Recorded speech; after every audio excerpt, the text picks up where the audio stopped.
Welcome back, everyone, to the Centurion Show. Now, our guest today is a man that not only understands the beauty of nature, but he also understands the raw and destructive power that nature can bring. Johnathan Burnett is the author of Flash Floods in Texas, which is a really great book and in-depth study of some of the worst flood disasters that have happened here in Texas, and how the same power that gives us life can also take it away pretty easily. If you like what we do, please like, comment, subscribe, and please consider donating. We have several donation links: PayPal, Cash App, Venmo. You can go through in the description or on our website. And what this does is this helps us really keep diesel in the tank and do what we're able to do out in Kerville and Menard and beyond. So thank you and enjoy the show. Johnathan, it's great to have you on the show. We're glad you're here. So I guess we'll jump right into it. I'm curious. I mean, I've read most of this already the last 2 weeks. It's pretty fascinating, just seeing all the different stuff. Obviously, we had the Kerville floods, and so that's we've seen that there's been major floods on the Guadalupe before. But what really fascinated you? What made you start getting into these floods, and enough so to write a whole book about it? Sure. Well, I grew up in Texas, and I think when I was I don't know, 5 or 6, um, I had a grandfather who was a county commissioner in South Texas, and that was when Hurricane Beulah went through down there, which I didn't write about in the book. So maybe I think it's mentioned in the end for the kind of anthology of floods. But anyway, they had, like a 30-inch rain or something like that, and Coletto Creek, which is down there towards Goliad and Victoria, all that rose really high, and it took out a bridge. And my grandpa would take us and to go look at that bridge. And so I think that kind of caught my eye when I was young, but nothing really so much clicked with that. And then I remember, like in 8th grade, I was in Boy Scouts, and I was working on my weather merit badge, I'm pretty sure. And I remember building my own little barometer and stuff like that. And there was a guy, one day we were playing football during recess or PE, and one of the guys in the class just looked at the clouds and said it was going to flood later that day, and we all kind of laughed at him. And then about 2 hours later, the road was covered by the little creek that had taken about 6 inches of rain. So I was around it all the time. And then I remember the 1987 flood. I was living in Austin at the time, a little bit out of college, and but that still wasn't it. I started reading a book called Texas Weather by George Bomar, a classic book, and I was reading it when we were doing a camping trip, like from Garner, then out to West Texas, out to Davis Mountains, and we had hail on us at Garner one afternoon. We'd been swimming in the river, and then about 4 or 5 o'clock at night, it hailed quite a bit in the evening. And then the next day, we drove out towards at Fort Davis, and we drove through Sanderson, which is one of the floods that was covered in that Texas weather book, and it had a picture of like a 1950s era car kind of sitting up on its bumper, and I think that picture's in the book. And so that really caught my eye, because we drove through there and you could see the way the dry canyon was. And then you could imagine what that was like, because you were a long way. First off, there was no water in that creek or canyon at all. Probably 360 days out of the year there wouldn't be water in it. And then the road was such a long way away from where the stream bed would be, and yet that's where the water had come up, and so that kind of caught my eye. And then the other thing I'd say is early 90s is when that was, and it was turned out to be a wet period in Texas. So we were going out to the hill country all the time to camp and just do day trips, and all the creeks were full, and there were a number of small floods. And so I just started going out a lot. And then, like, Hamilton Pool is a place I would go. I'd drive that road, and the Pedernales River went over a low water crossing, and you'd see these cypress trees that were broken off about 15 or 20 feet up, and they were huge trees. And so I tried to figure out what was going on with that. And then when you read about it, it had had that big flood in 52. that was about 50 feet high. He carried boulders down and all that stuff. And so it was just one of those things that just, the more time I spent out there in the hill country, the more I paid attention to the streams, and you could just see what was going on. And then on top of it, the weather really picked up then. So I just started doing that as a something to do, and it, there kept being more floods, so there was more material. And I like going out to small towns. I like taking the back roads, and I enjoy research and writing. So it just all kind of came together. Just one of those things that happens. And really, Texas, like you're seeing now, is perhaps the most at risk for these types of floods in the United States. There's different times, different experts nationally and internationally have noted it on maps, and the frequency of the floods and just the location of where we are with the Balcones Escarpment, and then we get the dying tropical systems like we just had. That happens over and over, and then slow moving cold fronts, all that, all that adds up. So anyway, it was just one of those things that one thing led to another, and it just kind of fell into place. Yeah, well, you mentioned the flood of 1952, and I was actually reading through that one, and during that it said over 800,000 cubic feet per second of water was flowing into Lake Travis, both from Pedernales and the Llano and everything. So, and I think the lake actually rose 40 some odd feet just in that day, which is unbelievable. Yeah, that is. And yeah, that's one of the most remarkable ones. And, for Lake Travis to have been so low and for that to happen was really something. And then, and that's kind of a subplot in all this too, is that some of the biggest floods that took place were in the middle of the very dry and drought-ridden 1950s. You had the 52 with that tropical system, and then 54, and then there were some other ones thrown in too. But yeah, that one, I don't know if y'all have been out to Pace Bend Park in Travis County. That's where the Pedernales hits the Colorado, and to kind of visualize what happened there. Okay, so that's a good point. So 1991, it wasn't necessarily a big flash flood, but December 1991, it rained and rained right around Christmas time, and Lake Travis came within a few feet, I think, of going over the spillway. It was like over 700 feet elevation, and I think spillway is like 711 or 714. So that was that was a big deal. And I'd been out to Pace Bend Park quite a bit, and most all that park was covered with water, which was hard to believe. So I think actually that's a good point. That was kind of a catalyst point too, was witnessing the 1991 big flood. But yeah, 52. So if you drive 281 over the Pedernales, that's what some of the pictures in the book are of how that bridge totally got wiped out. I mean, I don't know, probably 20 feet of water over that bridge. And, the Pedernales isn't that big of a river. So it was really carrying some water. And then the Llano, so you've probably been out on the Llano some. So the other thing to note, when you go out on the Llano, for a good stretch of it, there's not that many trees. And I've always wondered if that had something to do with some of the big floods they had, if that just took out the trees. Because it's not tree lined the way the Guadalupe is. And even the Pedernales, like say at, out there at Pedernales Falls, will have more cypress trees than what I would see like on the Llano. And maybe it's the soil too, because Llano has that kind of granite-based soil. But anyway, it made me another thing I observed from doing all that too. Yeah, but so I think it's it's pretty safe to say that, I'm sure you know this saying, but it's all Texas droughts end in floods. And I mean, these massive floods, they do happen. This recent one that just happened in Kerville, it wasn't the first time the river had gone that high. It just caught everyone so off guard. But these kind of things do happen. They say Guadalupe is basin is the most flood-prone, dangerous area in the United States for that kind of flooding, and so that because it just water all just goes down that chute. But it's just, I mean, it's incredible to see the real power of that water.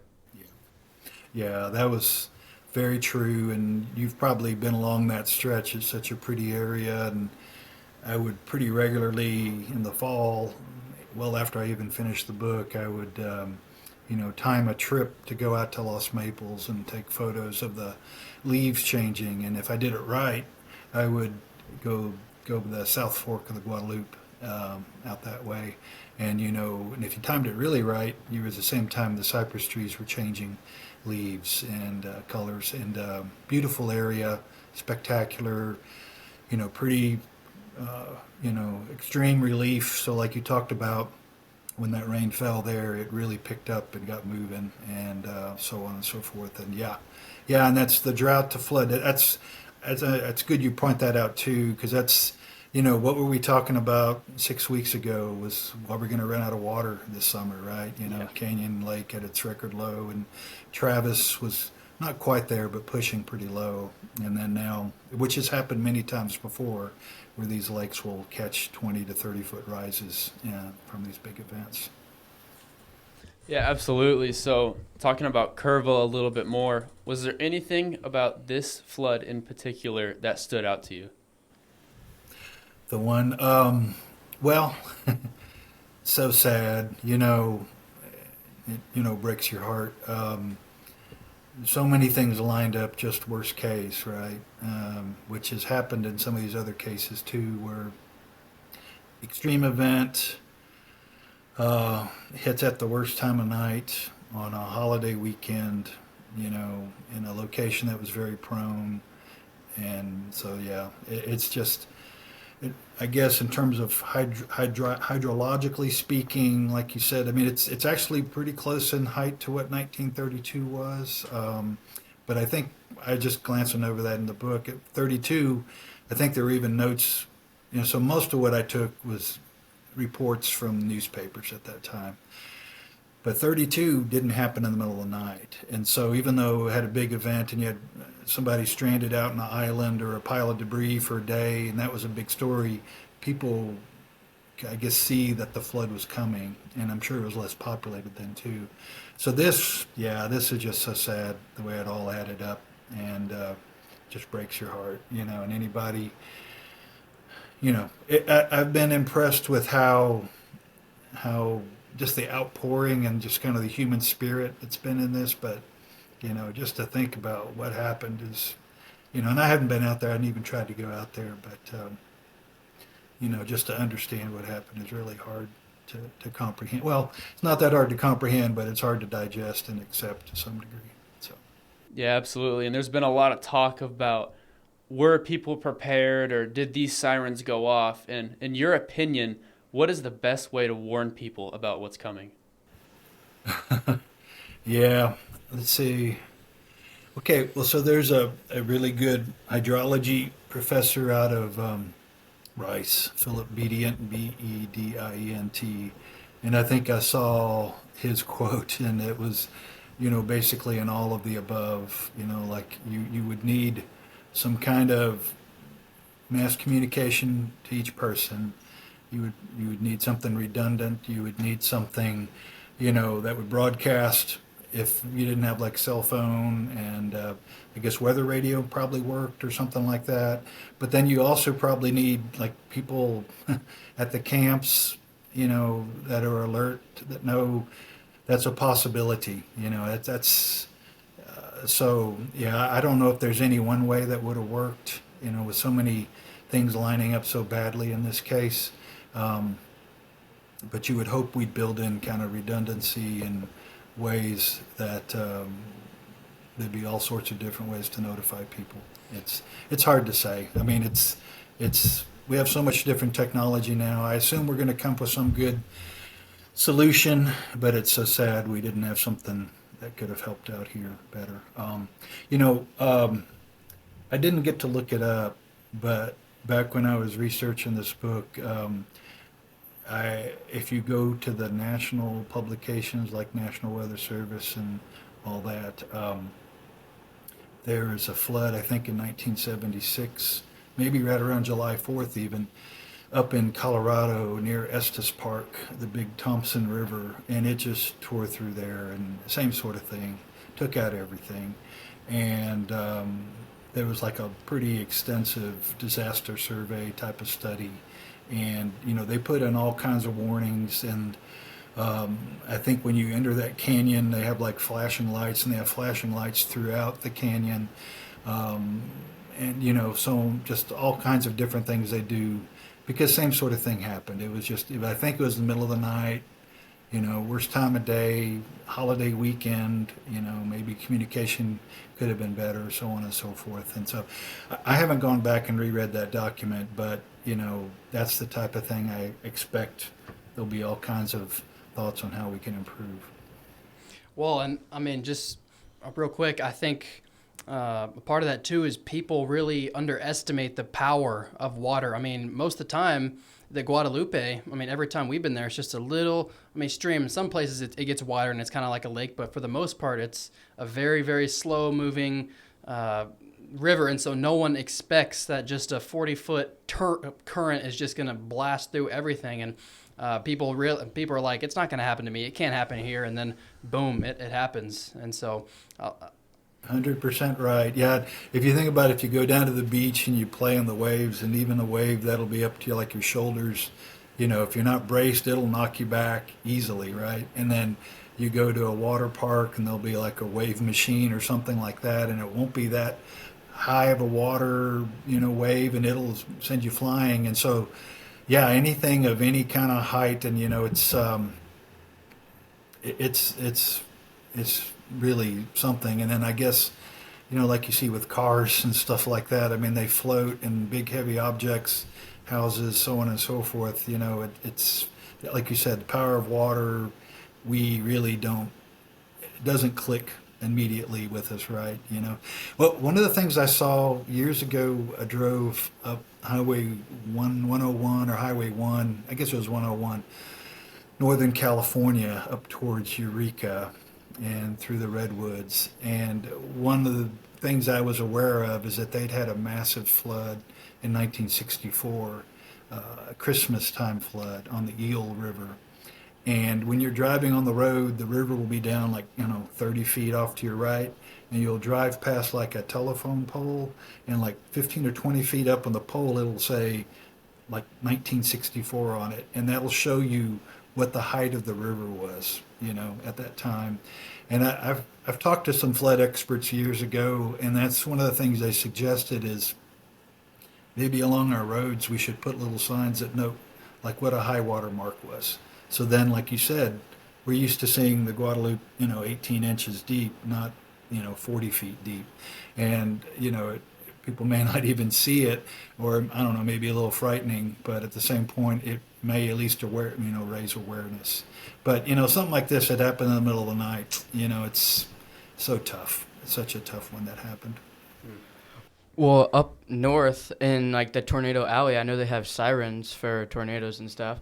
They were talking about putting sirens maybe along the Guadalupe, but do you think people would get used to hearing those? Because I've heard some stories from up north, and they're like, yeah, you hear them, and it's just like another tornado siren, Yeah. Fatigue, right? Yeah, absolutely. That's the tricky part, right? I mean, and I think, just on a normal year, my impression is that's a frustration that like the National Weather Service people would have is, they have to put out watches and warnings, and they have to, do them, per specific guidelines, even if it means they put out a lot of them. And then I think that sometimes people have gotten upset. And then there definitely have been stories about where like the television station will cut to the weather radar or the weather report, and someone will be upset because they missed their program. Right. And so to your point, I mean, what you're talking about is even more basic, right? It's something that should really catch people's eye or ear, I guess. And even then, if it comes on and it's a 4-foot rise and everybody just kind of watches it happen and no major damage happens, like you said, maybe then people kind of shrug it off. And so I don't know if you have different levels or what you do. I mean, that's a good point. At some point, human nature, we kind of tend to, want to push away those things that we decide aren't critical at the moment. Yeah, so you're saying that if you live on a river, near a river, or you're staying next to a river, you have to take caution because these things can happen anywhere in the country and at any time, any season, really.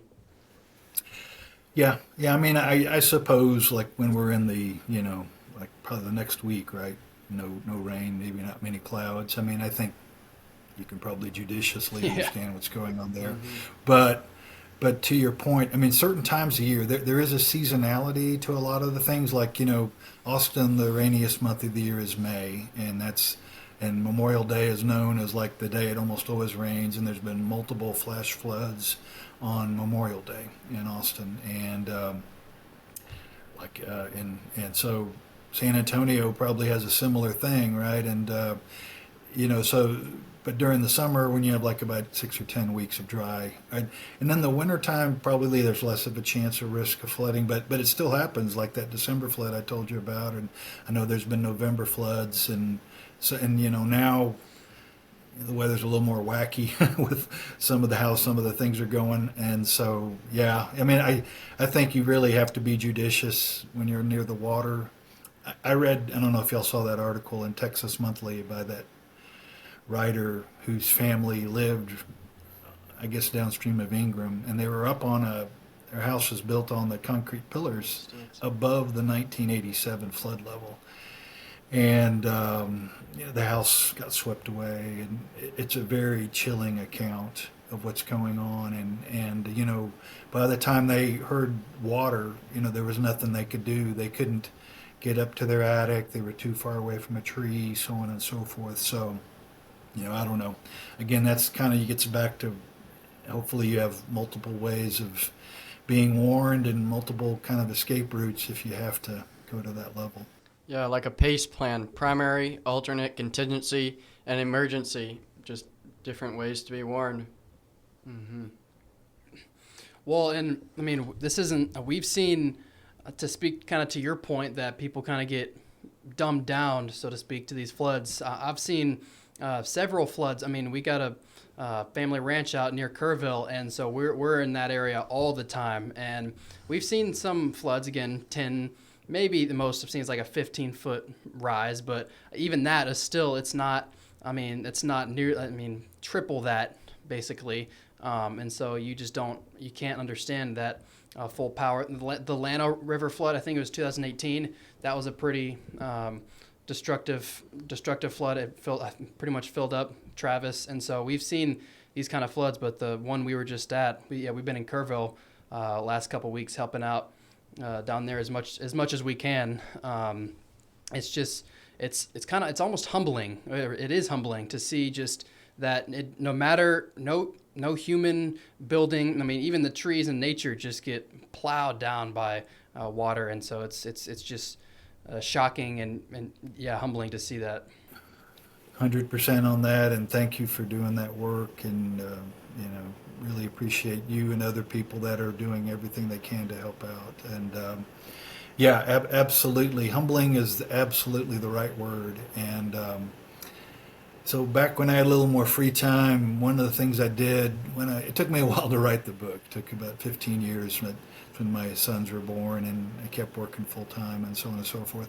And but when I could, another thing I did is, on like the anniversary of a flood, I would try to go out to the place where the flood happened, and I would just stand there. And I don't know where you are. I would recommend, if you haven't ever done it, go out to Bandera, and kind of west of downtown, there'll be a bend in the river, and there would have been 6 to 10 blocks of houses that would have been flooded and perhaps taken out by the August 1978 flood there. And now it's like a Frisbee golf course and a walk area, a couple of water crossing bridges. But I remember doing that, I don't know, like 20 years after it happened, or 25 years after it happened probably. And it was an August day, typical Texas August day, hot as can be, 100 degrees, everything, just all the grass brittle, and to think, 25 years before, there was probably a 35-foot type of wall of water that came down through there, and really did a lot of damage. And so that Bandera flood and Medina River flood of August 78 to me was somewhat like this one, in that it was the middle of the night, a kind of a small, nondescript dying tropical storm parked itself right at the wrong place, And that one put like 30 plus, maybe even 50 inches of rain out. That one, that was before we had some of the technology, but that one is considered one of the record type of rainfalls. And to think that all came down that little Medina River that's so beautiful, is just humbling. Just like you said, it's very humbling. And to stand there and to kind of realize there are houses here and people probably lost their life and so on and so forth. It really, it causes you to kind of meditate on everything and just kind of, try to absorb it as best you can. Yeah. Well, the Medina River, I think the Medina Lake could really use something like that again. Last I saw it was 2%, so it's basically just a little stream now. It's really sad. We got our dad and a bunch of other friends of ours said they used to go skiing out there and all that stuff, and it's completely gone. And so they could have really gotten in on some of this action, but I think it missed them again. They had a little bit of a rise, but like you said, I think it took them from 2% to 4% or 2% to 5%, or maybe it's even back down now. And I agree. That's a beautiful little area. That's a historic dam too. That was like a very early dam. It was built by, I think, some famous dam builder. There's a lot of interesting stories with that dam being built and all that. But that's the tricky part is, and that's one reason why we have these lakes is, like for LCRA, for Lower Colorado River Authority, a lot of that was LBJ trying to electrify the hill country, right? But then along the way, about the same time they were doing that in the 1930s, we had like these series of floods. And so then that kind of helped spur on the flood protection from the dams. And that's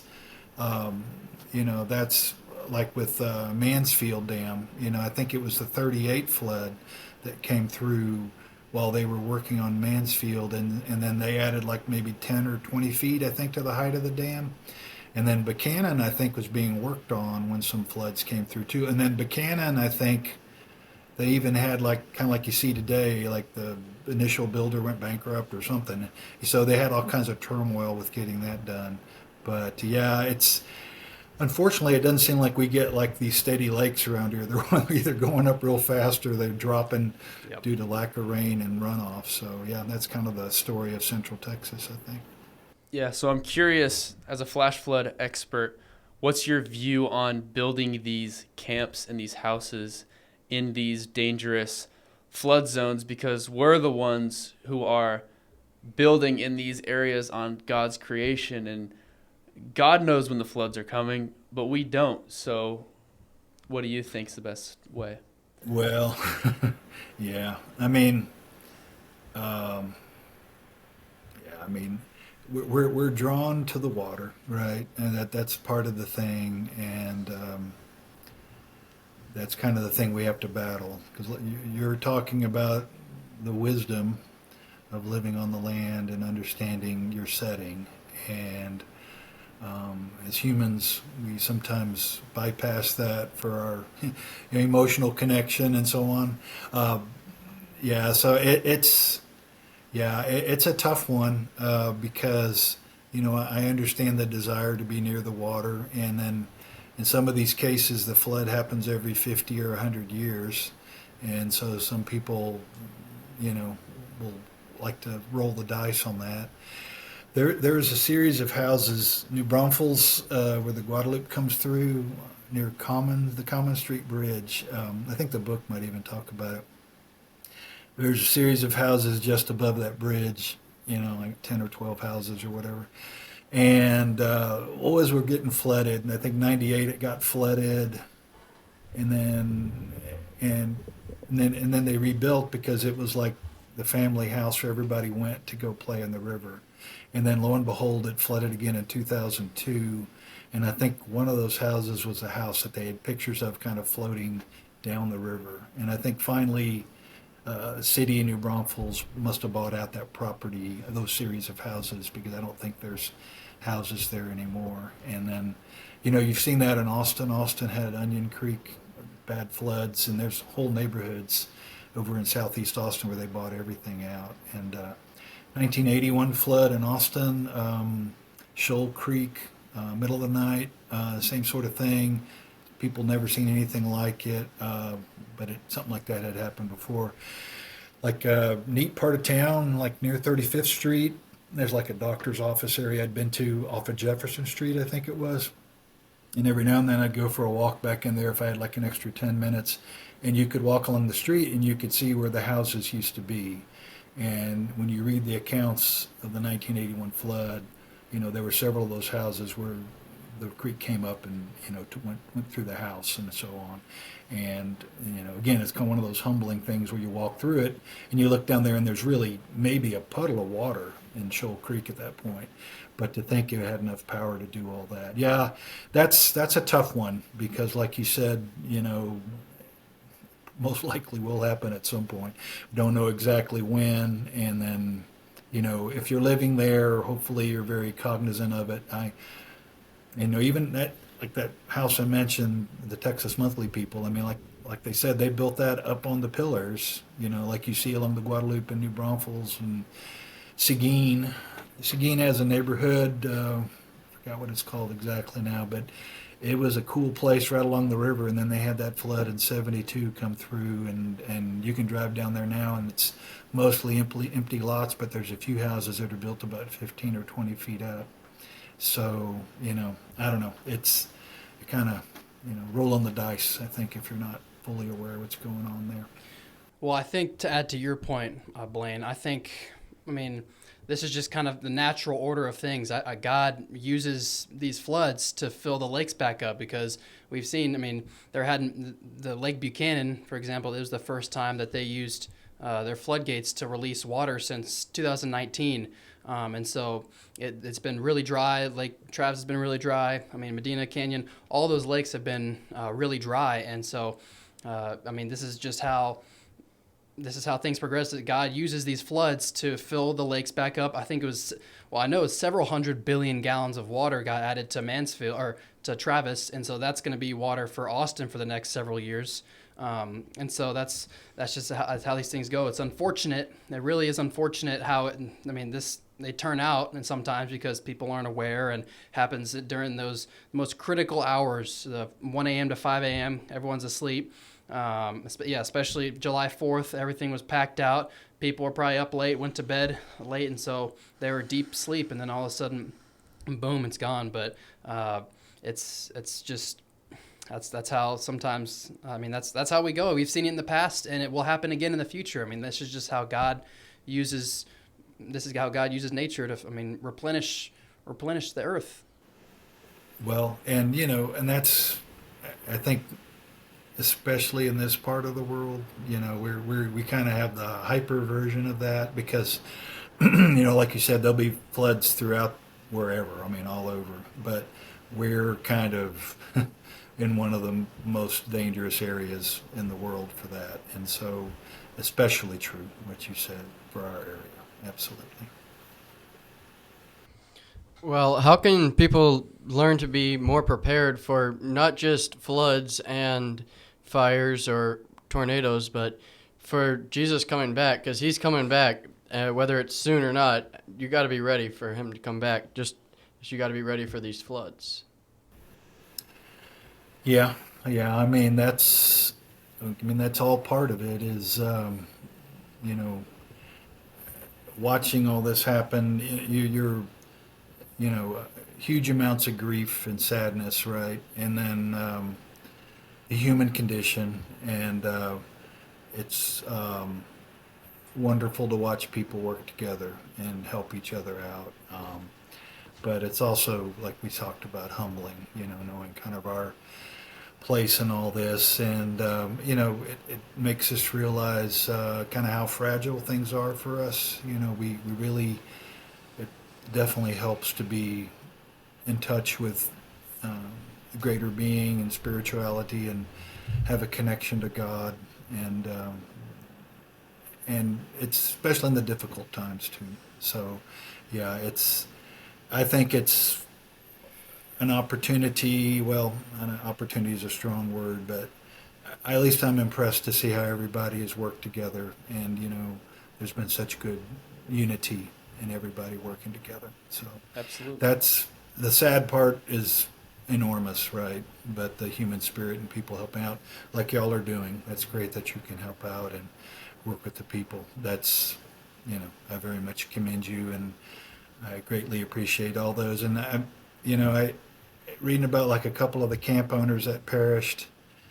Part of me just thinks of, I can't imagine, what that would have been like. And, a lot of this just kind of almost makes my brain hurt to kind of think about it, just the grief and the stress and what people went through and are going through.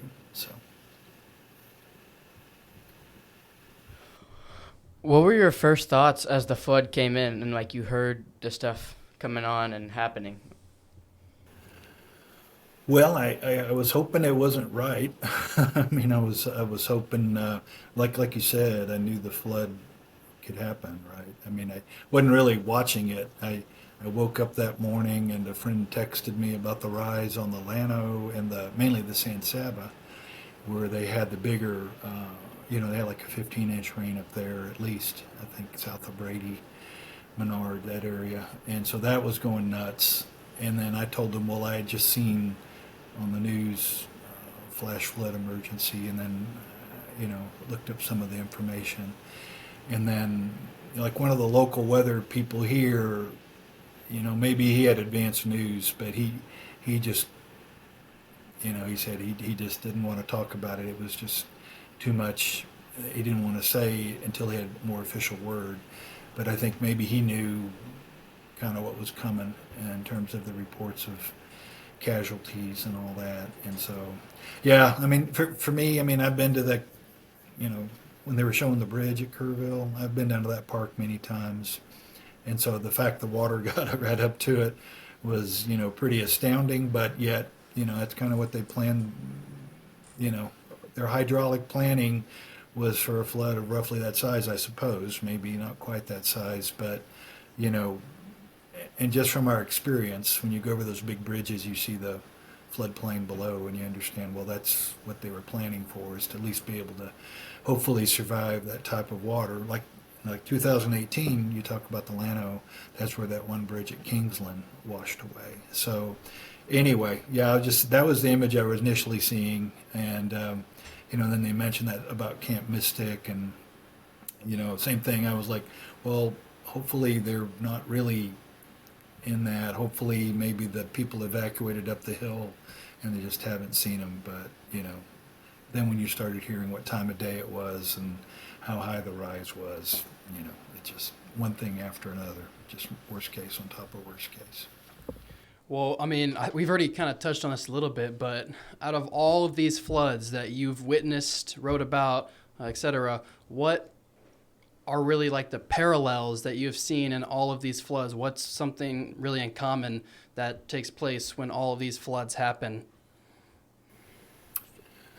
Well, sadly, that trait of just what happened here of there's one one kind of setup. Well, there's kind of different styles of flash floods here. There's kind of some of the springtime cold, dying cold front, low pressure system drops 10 inches of rain on a creek. That's kind of what happened with Austin and Dallas. That's what happened there. And then there's the big ones like 1921, for San Antonio. That happened, and it came down the San Antonio River, and that's why there's an almost dam there. That was there because San Antonio had flooding before that. 1913, I think they had multiple floods, and it would come all the way into downtown. And then 21 was the big one. So then they built almost dam, I think, around 1929, or started work on it then. So that's kind of like the dying tropical system. And that 21 hit San Antonio, then it kind of peeled off and went up to Williamson County and dropped like 35 inches at Thrall, which became like a world record for that time period. And then that took out a lot along Little River and Brushy Creek and all that. And that had a huge loss of life. And then that went down the Brazos. And then like August 78 was that same sort of dying tropical system. The 54 along the Pecos was that way. 52 Pedernales was also, and again, these weren't really big hurricanes or tropical systems. These were like smaller storms that then, just kind of didn't have much steering current, just like we saw here. And then they park themselves over the hill country, and then bringing the moisture up, the escarpment helps create lift, which then intensifies the rainfall and the storm. And so again, just worst case on top of worst case. But to that point, kind of the common thing, and part of the thing about the book is that even though the hill country is like big time, big stuff happens, and kind of a dangerous place in terms of flash floods. I mean, Palo Duro Canyon, that was a Memorial Day flood too. That was in '78, May of '78, and that one. There's some great stories of people rescuing each other and helping each other out. I think some Boy Scouts and up there, and so I guess the thing is, the weather can change quickly in Texas, and the features can provide storms that can drop, like we saw 3 to 5 inches of rain in an hour. The New Braunfels '72 flood, that's something that, that came down the Comal River in the middle of the night, and that was a May type event right around Mother's Day. And, that one they had estimates of over 5 to 6 inches per hour along those creeks that fed into the Comal.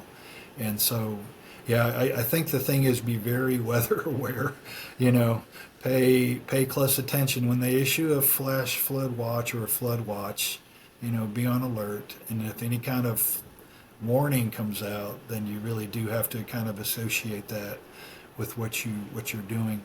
There is like the San Angelo National Weather Service puts out flash flood warnings that are very site specific, and maybe sometimes you think it's maybe more information than you would want to digest, but it's very specific in terms of like this creek at this road, and so that might be the type of information we get in the future, especially now that we have the maps on our phones. Maybe we get some kind of alert that's going to immediately ping and show you this roadway is dangerous now, or will be dangerous, say, in half an hour or something like that.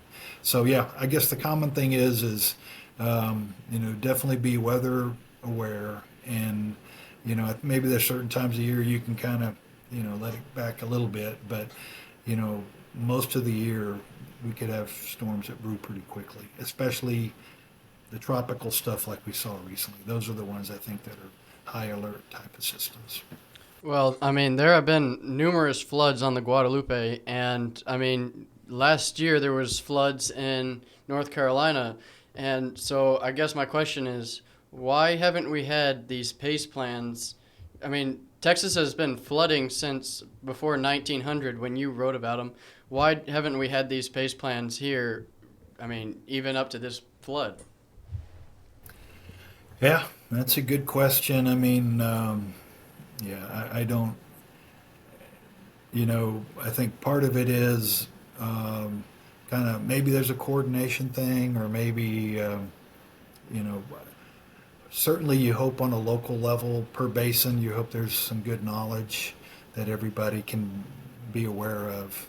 I mean, that's part of the danger of Texas now, too, is so many people have moved here that aren't really have been around this type of weather. And I've seen that in Austin quite a bit, where people will be astounded by something that happens, pretty often, but it didn't happen that way where they're from. And so, I mean, that's, like you said, the hurricane in North Carolina, Helene, I mean, that's a good parallel to some of what we saw here, where there were some interesting forecasts, and, I guess it was just hard to implement, or somewhere along the line communication broke down, or in some cases maybe some of these forecasted levels are just hard to comprehend, and people may have a hard time acting on that. It seems like now this stuff's happening more, and we're certainly able to communicate more about it, so maybe things get better in terms of that in the future. But the other thing is cost, right? I mean, that's part of the thing, overhead, and how much we want to spend on helping ourselves out. Yeah. I would say safety is number one. So, I mean, if hundreds of people are dying, I'd say you put your money there. You would hope. Yeah, you would definitely hope so. Especially in a case as extreme as this one. You know, this one is about as bad as you can imagine. So.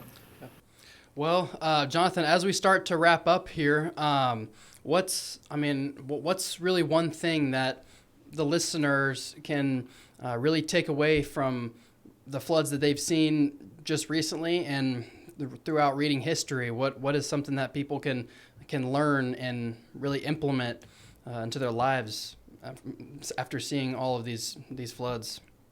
Well, really, I think a lot of what you said is actually very good in terms of, you know, you're paying attention to the landscape.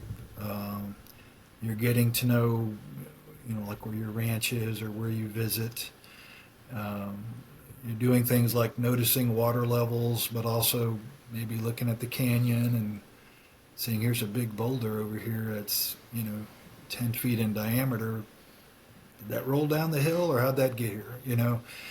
And, you know, that's kind of on the personal place of just looking around and paying attention. So that always is a good thing to do, you know, no matter what's going on. Learn and be in touch with your environment, and then, you know, use your wisdom and your intuition maybe too.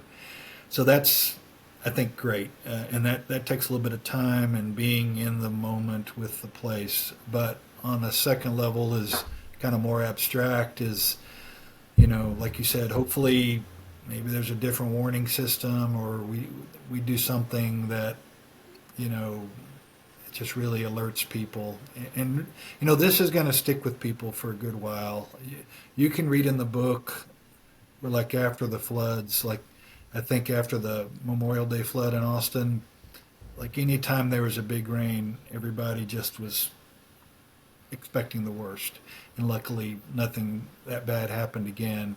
You know, people will really be, you know, like with tornadoes, that same sort of thing will happen, where after they've experienced that or had one go nearby, they're just on edge, more or less.